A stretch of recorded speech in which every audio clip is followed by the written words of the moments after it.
ठिकाणी सादर होणार आहे। वारी परिपाठाची ही थीम घेऊन दालूबसनी दालून आलेले आहेत। आपण सर्वजण शांततेने हा परिपाठ ऐकणार आहोत।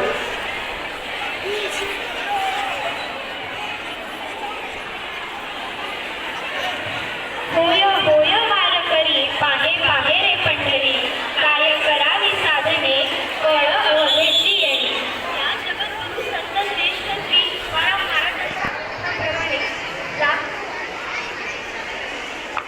समीर समृद्धी या संत श्रेष्ठ जगद्गुरु श्री तुकाराम महाराजांच्या अभंगाप्रमाणे लाखो वारकरी महाराष्ट्रातील तमाम संतांसोबत विठ्ठल भेटीच्या ओढीने पायी चालत परवाच पंढरीला पोहोचले।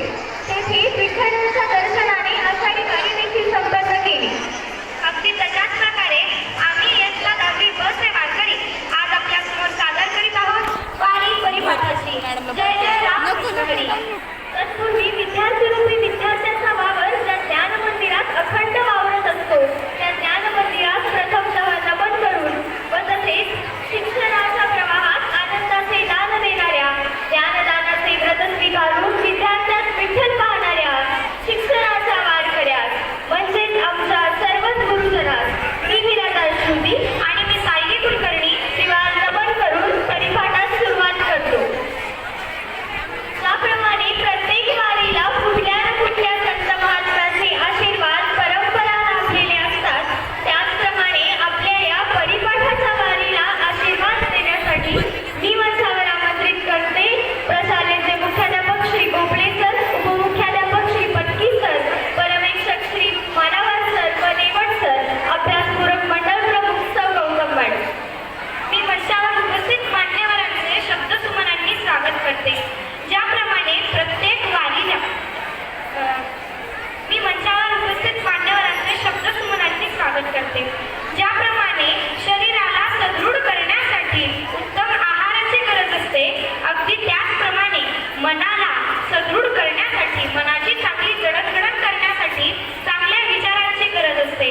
अशाच प्रकारे आपल्या मनाला समृद्ध करण्यासाठी आजचा चांगला विचार म्हणजे सुविचार घेऊन येत आहेत सेजल आणि गोपी।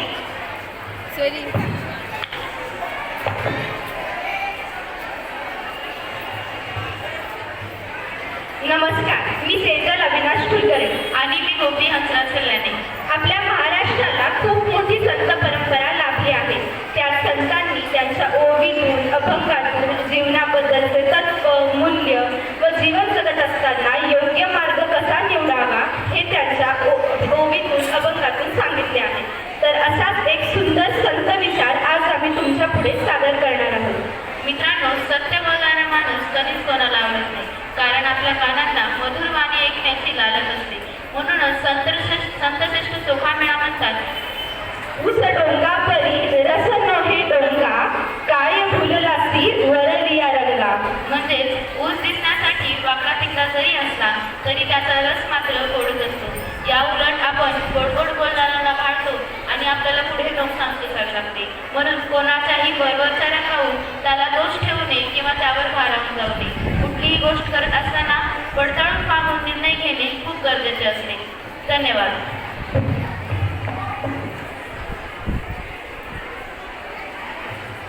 धन्यवाद गोपी आणि सेजल। परिपाठातून समूह मनाची जडणघडण, मूल्यांची रुजवणूक करता येते, विद्यार्थ्यांच्या ज्ञानात वृद्धी देखील घडवून आणता येते। अशाच तुमच्या आमच्या ज्ञानवृद्धीसाठी आम्ही आपल्या समोर घेऊन येत आहोत आजच्या दिवसाचे विशेष महत्त्व म्हणजेच दिनविशेष। तर दिनविशेष घेऊन येत आहेत माझ्या वर्ग मैत्रिणी मालती आणि मिताली।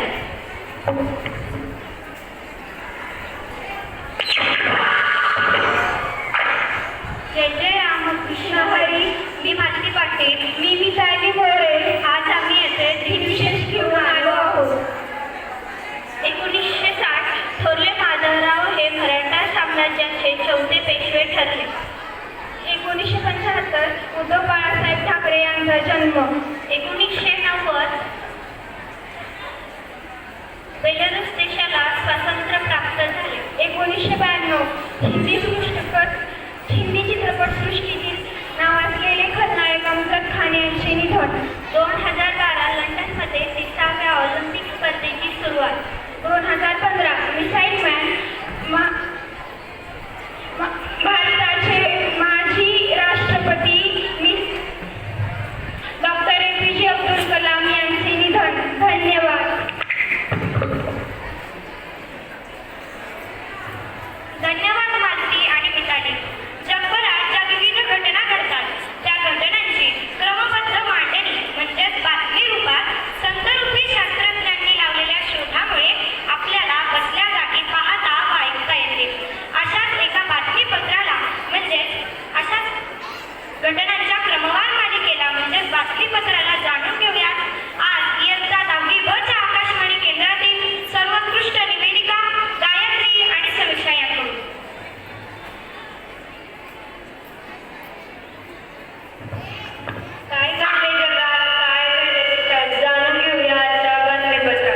आपल्याला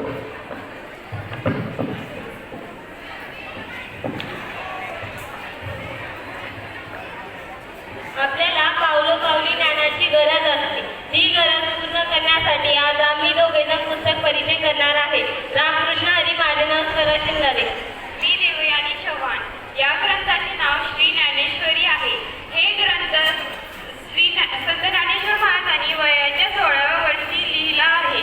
या ग्रंथाच्या मुखपृष्ठावर श्री ज्ञानेश्वरी असे नाव लिहिले आहे व मलपृष्ठावर महाभारतात घडलेल्या एका घटनेची छायाचित्रे दिलेली आहे. श्रीमद भगवद्गीता ही सर्वसामान्य व्यक्तीला समजत नव्हती म्हणून त्यांनी त्याचा अनुवाद मराठी भाषेत केला.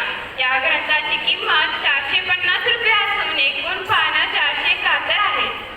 संत ज्ञानेश्वर महाराजांनी या ग्रंथाला ब्राह्मण दीपिका असे नाव दिले होते, पण श्रेष्ठ संत जनाबाई यांनी या ग्रंथाला श्री ज्ञानेश्वरी असे नाव दिले. संत ज्ञानदेव महाराज म्हणतात, ज्ञानदेवाने लिहिली ती ज्ञानदेवी, संत ज्ञानेश्वरांनी रचली ती ज्ञानेश्वरी आणि ते गीतेवर भाषा असल्याने ते गीता टीका. हे ग्रंथ गीताचे अनुवादन असल्यामुळे यात सुद्धा 18 अध्याय व त्यात 700 श्लोक व विचारपूर्वक लिहिले गेलेले 9033 ओव्या आहेत. ह्या ग्रंथाच्या शेवटच्या अध्यायात त्यांनी पसायदान लिहिले आहे. संत नामदेव महाराज गीताचे महत्त्व सांगताना म्हणतात की नामा म्हणे ग्रंथ श्रेष्ठ ज्ञान देवी, एक तरी ओवी अनुभवावी, एक तरी ओवी अनुभवावी. संत नामदेव महाराज म्हणतात या श्रेष्ठ ग्रंथाची एक तरी ओवी तुम्ही अनुभवा, म्हणून तुम्ही हे श्रेष्ठ ग्रंथ एकदा नक्की वाचून पहा. धन्यवाद.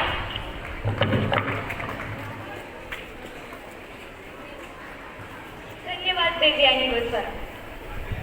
दररोज आपल्या अवतीभोवती विविध घटना घडत असतात. त्यातून आपण काही ना काही बोध घेऊन जीवन जगत असतो. अशाच प्रत्यक्षात घडलेल्या घटना, ऐकलेल्या कथा, कादंबऱ्या अशा विविध रूपात आपल्याला बोध मिळत असतो. चला तर मग असा एक बोध घेऊया. त्यासाठी आता आपण ऐकूया एक बोधकथा. तर बोधकथा घेऊन येत आहे माझी वर्गमैत्रीण श्रेया कुलकर्णी.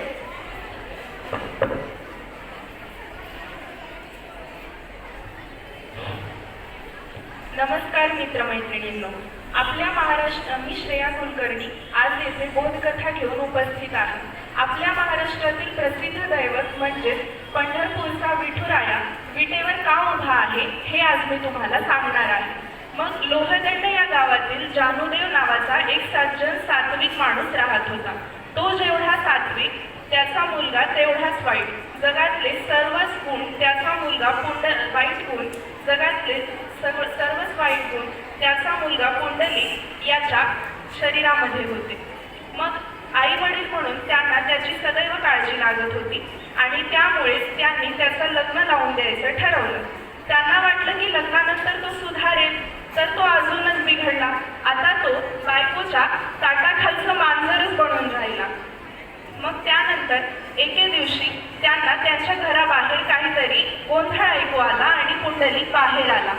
आणि तेव्हा त्याला कळालं की गावातील लोक काशीला जात आहेत आणि काशीला गेल्यामुळे आपल्याला पुण्य भेटतं हेही त्याला तेव्हा समजलं. आणि आई वडिलांनी पुंडलिकापुढे इच्छा व्यक्त केली की काशीला जायचं आहे आम्हाला, आणि त्याची बायकोही तेवढीच तयार. आणि मग तेव्हा लोकांची निंदा आपल्याला लागू नये यासाठी तो काशीला जायला तयार झाला. आणि तेव्हा तो आई वडिलांना घेऊन निघाला आणि रस्त्यातच तो वाटसरून सोबत रस्ता चुकला आणि तो कुकुस्वामींच्या आश्रमात पोहोचला. मग तेव्हा कुकुस्वामींना काशीचा रस्ता विचारल्यास त्यांनी म्हटलं की मी काशीला अजून गेलो नाही, मला ते ठिकाण माहीत नाही. मग तेव्हा पुंडलिक आश्चर्यचकित झाला की काय हे एवढे पवित्र कुकुस्वामी आणि अजून ते काशीला गेले नाहीत, एवढे पुण्यवान तुम्ही अजून काशीला गेला नाहीत, अशा प्रकारचा प्रश्न सुद्धा पुंडलिकाने तेव्हा विचारला. आणि कुकुस्वामींनी तेव्हा स्मितहास्य केले आणि काहीच बोलले नाही. मग त्यानंतर कुकुस्वामींच्या आश्रमातच त्यांनी त्यावेळेस मुक्काम केला. आणि मग पुंडलिकाला रात्री एक आवाज आला आणि तो उठला.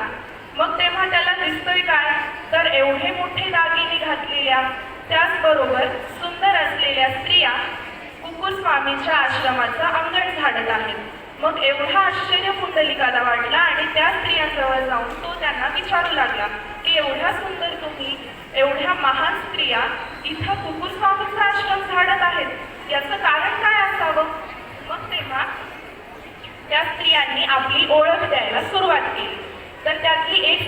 म्हणाली की मी गंगा, दुसरी म्हणाली मी यमुना आणि तिसरी म्हणाली सरस्वती. आम्ही इथं कुकुर स्वामींचा आश्रम झाडायला रोज येतो. मग त्यावेळी पुंडलिकानं त्याचं कारण विचारलं आणि त्यावेळी त्या म्हणाल्या की लोक आमच्यामध्ये स्नान करतात आणि त्यांचं सगळं पाप आमच्यामध्ये टाकतात. मग त्यांचं ते पाप आम्ही इथं कुकुर स्वामींचा आश्रम काढून आम्ही धुवून टाकतो. आणि मग तेव्हा पुंडलिक दुसऱ्या दिवशी काशीला गेला. त्याला त्याच्या चुकांचा पश्चाताप झाला, कारण त्याला तेव्हा समजलं की कुकुर स्वामींनी त्यांच्या आई वडिलांची त्यांच्या तरुणपणामध्ये खूप सेवा केली होती. त्याचबरोबर त्यांनी सामाजिक कार्यांमध्ये सुद्धा त्यांचा वाटा खूप जास्त ठेवला होता. आणि मग पुंडलिकानं त्यावेळीपासून आई वडिलांची सेवा करण्यास सुरुवात केली. आपले सगळे वाईट गुण तो स्वतःमधून पुसून टाकू लागला आणि त्यावेळी विठ्ठल प्रसन्न होऊन त्याच्या दारी आला. पण तेव्हाही तो विठ्ठलाला भेटला नाही आणि दारातली वीट त्यानं बाहेर फेकली आणि म्हणाला की तू माझी वाट पाहत बस, मी येईल. मग आई वडिलांना गाढ झोप लागल्यावर तो बाहेर आला आणि सांगितलं की मी आई वडिलांची सेवा करत होतो विठ्ठला, त्यामुळे मी तुला भेटू शकलो नाही. मग तेव्हा विठ्ठल म्हणाला की पुंडलिका, तुझ्या या चांगल्या कर्माने मी खूप प्रसन्न झालो आहे आणि माग, तुला काय पाहिजे ते मला माग. आणि मग तेव्हा पुंडलिकानं स्वतःसाठी काही चांगल्या बायका किंवा दागिने, संसार ह्यापैकी काहीच मागितलं नाही. आणि तो म्हणाला की विठ्ठला, मला माझ्या प्रपंचासाठी काहीच नकोय, तर या गावामध्ये तू राहा, असाच विटेवर उभा राहा आणि तुझा कृपाशीर्वाद ह्या गावावर किंवा सगळ्या जगावर राहू दे. आणि त्या पुंडलिकाच्या वरामुळे आज आपल्याला पंढरपूरमध्ये विठुराया विटेवर उभा राहिलेला दिसतो. धन्यवाद.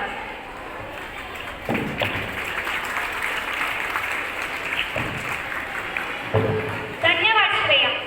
आपल्या जीवनामध्ये प्रश्नांना खूप महत्त्व आहे.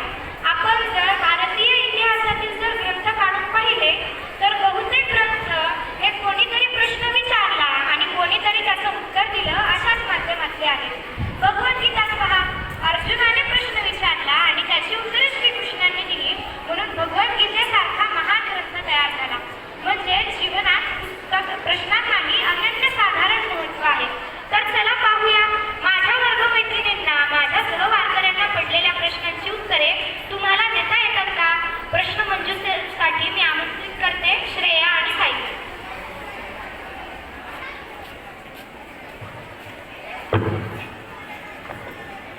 जय रामकृष्ण हरी. नमस्कार, मी श्रेया काटकर आणि मी सायली गेली. प्रश्न विचारा पुन्हा पुन्हा, असेच का अन तसेच का, शिकणे कधी संपत नाही, होऊ दे लाख चुका. खरंच माणूस हा आयुष्यभर विद्यार्थीच असतो आणि विद्यार्थी म्हटल्यावर प्रश्न हे पडणारच. तसेच आम्हालाही काही प्रश्न पडले आहेत. बघूयात तुम्हाला याची उत्तरे येतात का. प्रश्न पहिला, संत ज्ञानेश्वर यांचे मूळ गाव कोणते? इयत्ता 8वी साठी प्रश्न.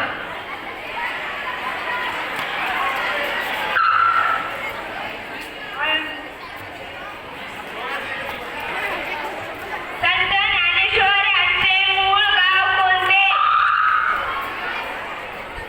नेवाक्याचे गाव. उत्तर अगदी बरोबर आहे. इयत्ता 9वी साठी प्रश्न. विठ्ठल स्वतः कोणाच्या घरी 36 वर्ष श्रीखंड्या या नावाने पाणी भरत राहिले? विठ्ठल स्वतः कोणाच्या घरी 36 वर्ष श्रीखंड्या या नावाने पाणी भरत राहिले?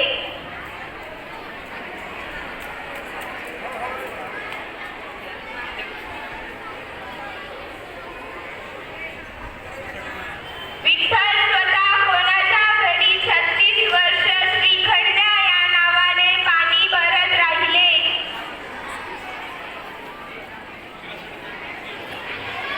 इयत्ता 9वी साठी हा प्रश्न आहे. संत एकनाथ महाराज. उत्तर अगदी बरोबर आहे. उत्तर आहे संत एकनाथ महाराज. इयत्ता 10वी साठी प्रश्न. ज्ञानेश्वरी कोणी लिहिली? पळत खाली यावे तेथूनच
संत ज्ञानेश्वर. तर अगदी बरोबर आहे. मी मंचावरील उपस्थित मान्यवरांना विनंती करते की त्यांनी विद्यार्थ्यांना बक्षीस देऊन कौतुक करावे.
61 अभंग आहेत, ज्यामध्ये प्रत्येक संतांनी मानव जातीला काही ना काही उपदेश केलेला आहे.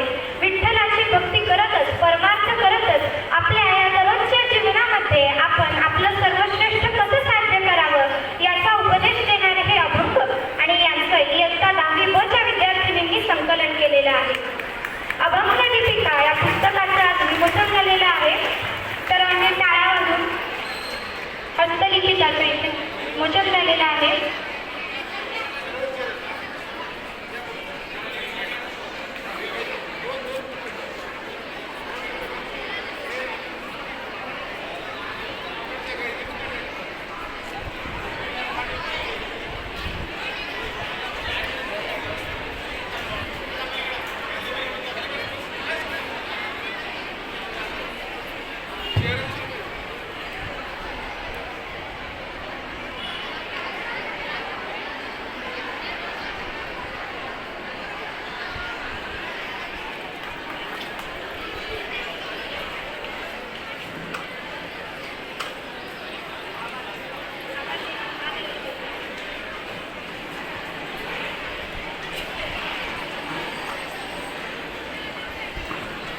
आता मोठे धावे मन तुझे चरण देखलिया, भाव गेला सीन गेला अवघा झाला आनंद.